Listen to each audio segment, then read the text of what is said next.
Hey everyone, so I got my 95 King Quad here, 300. It starts smoking on startup, so we're going to rebuild it. We're going to start the teardown on this. I got to let my battery charge, so I'm not going to show taking this off. I'll show you how, but basically got 3 bolts here. There'll be screws on them. I got stainless bolts, and this one's still the screw. You got those 3, 2 right here, 2 right there. Come around the back. You're supposed to have a reflector here, and then you got 2 right here. You got 2 right here, 1, 2, and I believe that's everything. The rack will just pop off with your cowl and you're good to go. So once I have that off, we'll get into start tearing everything apart and showing you what needs to be done. I got everything loosened on the back. All you gotta do is just go grab her now. Got all those bolts loose in these underneath here. What I do is just grab from the back here, give it a pull back to get it out of those tabs, and lift up. And there you go. Set that off to the side somewhere. Good time to clean it if you need to. These right here, mine have bolts in them again, stainless bolts, but yours will have 1, 2, 3 Phillips, unless they've been changed also. And then you have your optional cooling fan right here, which will bolt into these, or mine does at least. I'm not sure if this is factory or not. I know they came from factory like this. But anyways, yank that out. We'll pull off the cooling fan and these plastic pieces on both sides. There we go. Both those pieces are off. I just took my fan and simply be gentle with these. They're pretty protected. You don't have to be too careful. But anyways, just be careful where you put them. Lay the fan down here. And yeah, that's out of the way now. And then you can basically get in to start tearing off your head. You got a bunch of 10mm bolts on your head that you can pull off. And these, when you do the carburetor, you can see the mess in here of wires and how tight this is. So what I'm going to do, or I'm going to try and do, is these are really hard to get on, these 2 clamps, and get this back on. And so what I'm going to try and do, you got 2 Phillips on your intake horn here. So what I'm going to try and do is stick my screwdriver down here, take out both Phillips, so then when the head slides up, it goes off. That stays all together. I put the new one in, it goes down, and I can just bolt it back on. Remove 1, 2 bolts here. Third one on the side is a 12mm. These 2 are 10s. Do a bit of shimmying, and this will come out. Your exhaust shield. Set that off to the side. What I already did was your cam chain tensioner. Take that off.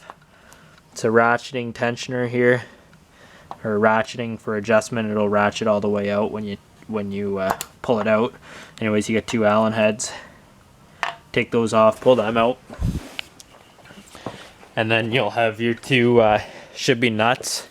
Mine actually has a bolt in it on your exhaust here, and I believe they're 12mm. I'll get to them here shortly. Then your valve cover here. You got a bunch of 10mm on there, so pull them all out, put them in a separate jar or however you organize, and you can pull that off. Alright guys, so sorry about the light there. I got the shield off there, as you can see. In my exhaust there, you can see that the bushing here, whatever you want to call this, that bolts into your head here. Anyways, I loosened it, put a screwdriver right here and gave it a pull. And there's no cooling fins below the exhaust, so I should be able to just slide the head straight up once I get this top off here and get all the cam out and everything. So anyways, we're gonna get over here for some better light. Now we are going to gently get under right here and the other side. And nope, there it started already. Pop it off because there's RTV under there. I don't think you can buy a gasket for this. You just got to put a light bead of RTV all the way around. So anyways, pry this stuff off, and then you will expose our cam and stuff, and I'll show you how to do all that jazz. Oh, and I forgot to say, put a rag down here, right around here somewhere, because you can open this valve things, the things for adjusting your valves, the inspection there, but oil's going to run out no matter what. So just so it doesn't get all over your exhaust and smoke everywhere and floor and stuff, put a rag right under here and it'll help contain it. Alright guys, so we got our cover off right here. Set it there. Next, what we're going to do is take, if you look at the side of your cam here, or your timing gear here on your cam gear, you're going to, there's a tab on each side that you bend over once this is torqued. So you got to get your flathead screwdriver in right here and bend that tab over, undo that 10mm there, roll it over until you can undo the other one, and your chain will be loose because you got no tension on it right now. So you undo this, undo the other side, and you're going to have to roll it over to undo both those. Your cam gear is going to slide off of here. Don't be worried about position, it only goes on one way. It's going to slide off. It's because you're thinking probably, why can't you just pull it off with a cam, but you got to get the chain off. So to do that, you also have to tie a rope or piece of wire around here so your chain doesn't go down there, so you can put it back, you can feed it through your head when you pull it off so it doesn't fall down into your engine. You got to pull your whole engine apart, so you just keep it tied up, tie it to the fuel line here or something, just so it doesn't fall in. You probably won't have to, but as long as you got a long enough string on it, and then just feed it through your head as you pull it off. So anyways, yeah, we'll get to pulling these two 10mm bolts here. Watch the tab here, this tab comes off, it wraps around to both the bolts. We'll get to doing that. Cam gear's off. I tied a piece of copper line around it right there. Just slide it off. Cam's still in there. Cam will just pop out like this. Just grab it and pull up. There is a C-clip in the middle of it, or a E-clip, whatever it is. Half moon there, as you can see right here. Set those aside right now. Now I'm gonna go get cleaned, so we'll just set them there for now. So yeah, you can get undoing your 4 bolts right here. 1, 2, 3, 4. One has a nut on it, the top one there. I believe they're all 12 mils. And then you're pretty much ready to slide your head up. Actually, one more thing. You got your chain guide for your cam chain there. It's right here, 12 mil too. Turn that off.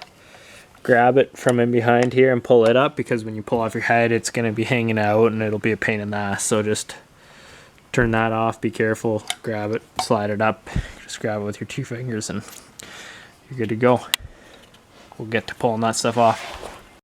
I popped out the head. I forgot to say that there is down here, see that ridge right there? There's one there. There's two studs that go through there, and you have 2 nuts on there, 10 mils you got to get with a wrench. And then you got your studs here, and yeah,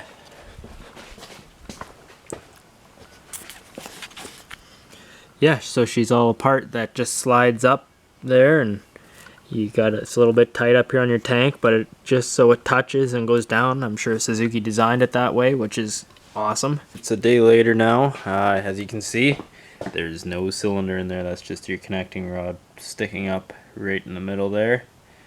I decided to take it off, take it in the dentist, get him to bore it out to 1/2 millimeter bigger if he thinks it needs it. So basically we're doing a complete rebuild. If Dennis says I should put in a bigger piston and stuff, we're gonna go ahead and do that so we don't have to tear this thing apart ever again. But one thing I want to say is, when I had it apart last time, is you'll see right here on your exhaust shield, see right there, that is a bolt that is supposed to go into the side of your jug or cylinder, whatever. So last time I had it apart, I left that out because you literally have to pull apart the whole exhaust system just to get that one bolt out. And we're pretty much ready to put it back together. I just got this back from Denny.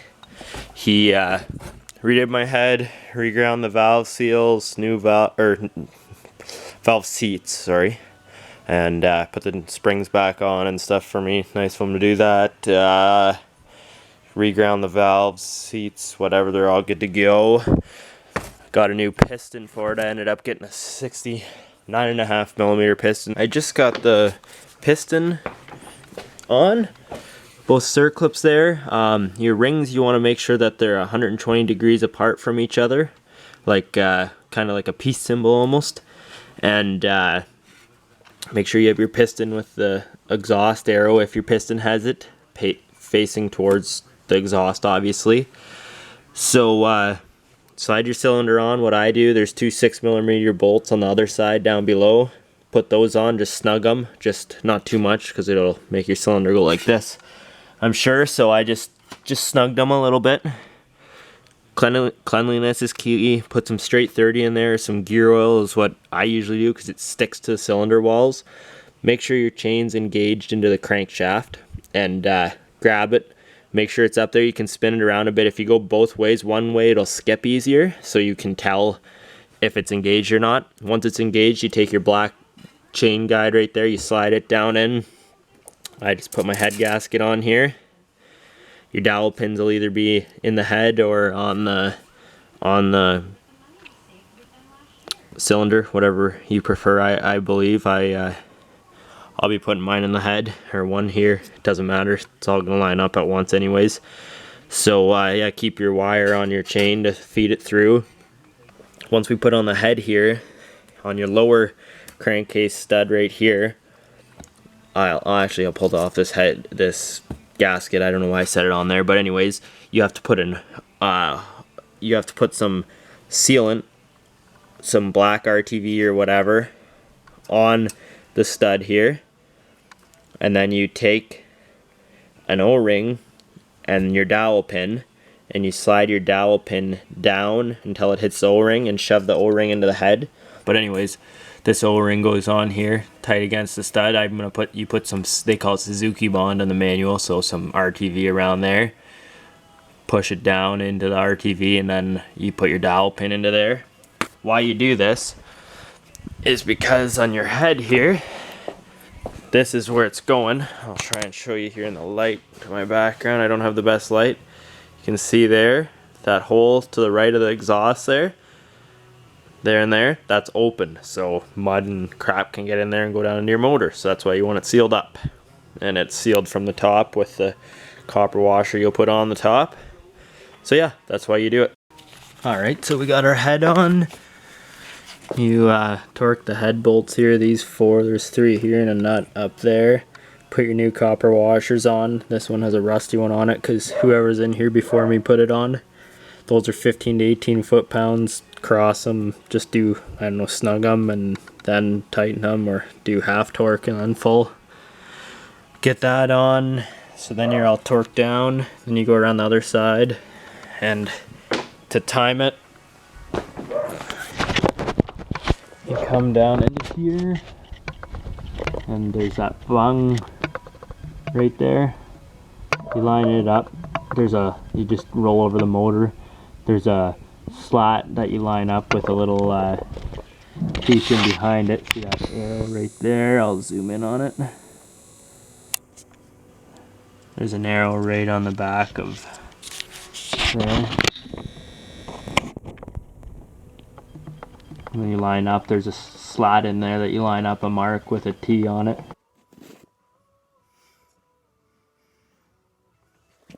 You come up top here, and you put your timing chain guide in right there, that nut right there, that bolt right there, you put it in, and you go to time it here. So you line this up.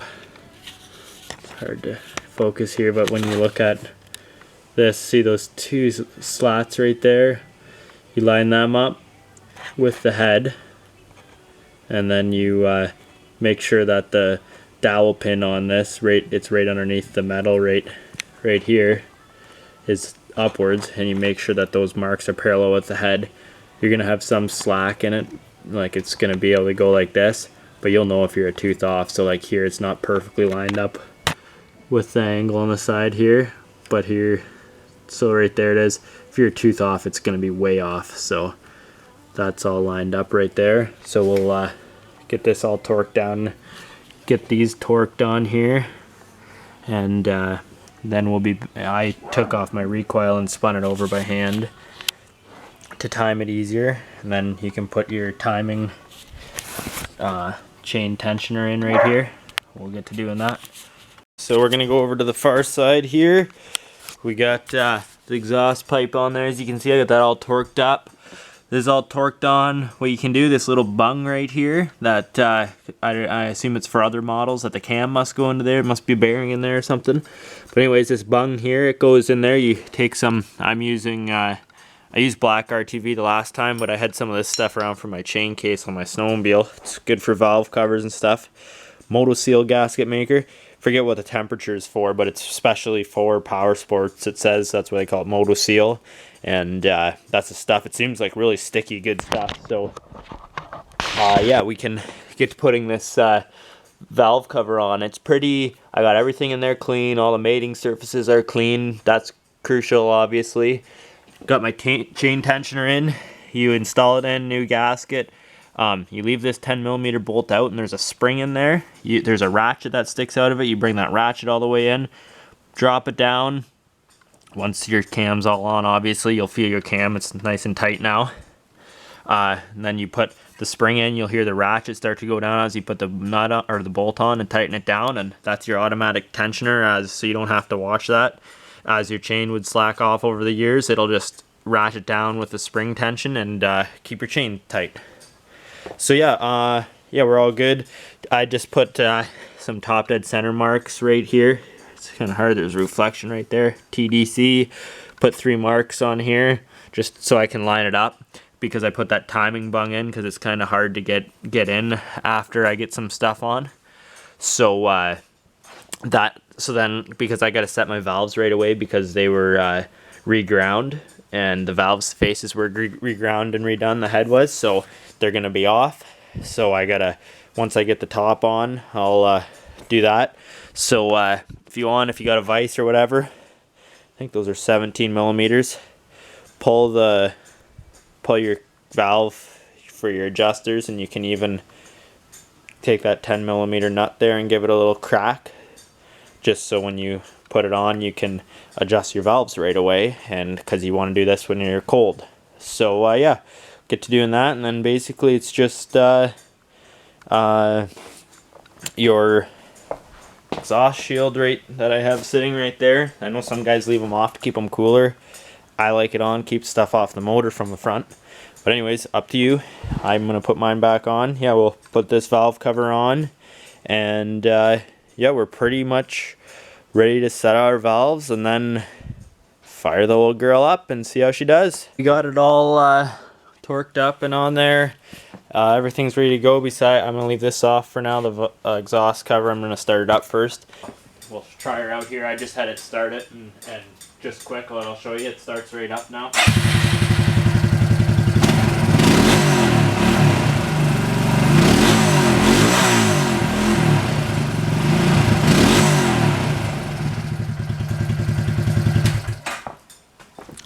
So you'll see all the smoke coming off of it right here from Denny when he did all the machining. It's all the stuff, all the solvent and stuff is in oil from his boring is coming off there, burning off, so that'll be a bit. So yeah, I'm gonna put my exhaust shield back on and get the fan back in and get her reassembled and ready to go. Sorry about my stove clacking there.